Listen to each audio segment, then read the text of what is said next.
অষ্টমী স্নানের উৎপত্তি কোথায়?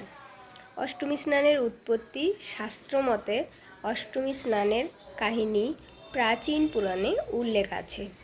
এই কাহিনী মূলত জড়িত আছেন ভগবান পরশুরাম, যিনি ছিলেন ভগবান বিষ্ণু-এর ষষ্ঠ অবতার। প্রাচীনকালে মহর্ষি ঋষি যমদগ্নি এর আশ্রমে তার পত্নী রেণুকা দেবী বাস করতেন।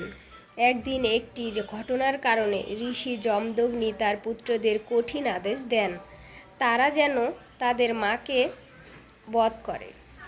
অন্য পুত্ররা এই আদেশ মানেননি, কিন্তু পিতার আজ্ঞা পালন করে ভগবান পরশুরাম সে কাজ করেন। পরে পিতার বর প্রাপ্তিতে তিনি তার মাকে আবার জীবিত করেন, কিন্তু মাতৃহত্যার পাপ তার ওপর থেকে দূর হয়নি।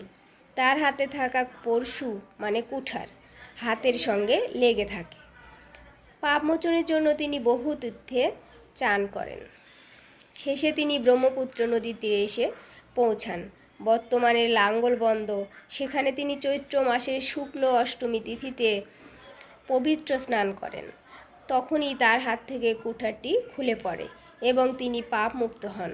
এই অলৌকিক ঘটনার পর থেকে বিশ্বাস করা হয়, চৈত্র মাসের অষ্টমী তিথিতে এই তীর্থে স্নান করলে মানুষের পাপ মোচন হয় এবং পুণ্য লাভ হয়।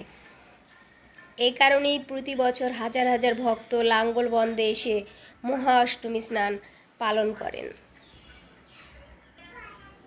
অষ্টমী স্নানের উৎপত্তি হল ভগবান পরশুরামের পাপ মোচনের সেই ঐতিহাসিক ঘটনার স্মৃতি, যা আজও ভক্তদের কাছে একটি মহাপবিত্র তীর্থস্নান হিসেবে পালিত হয়।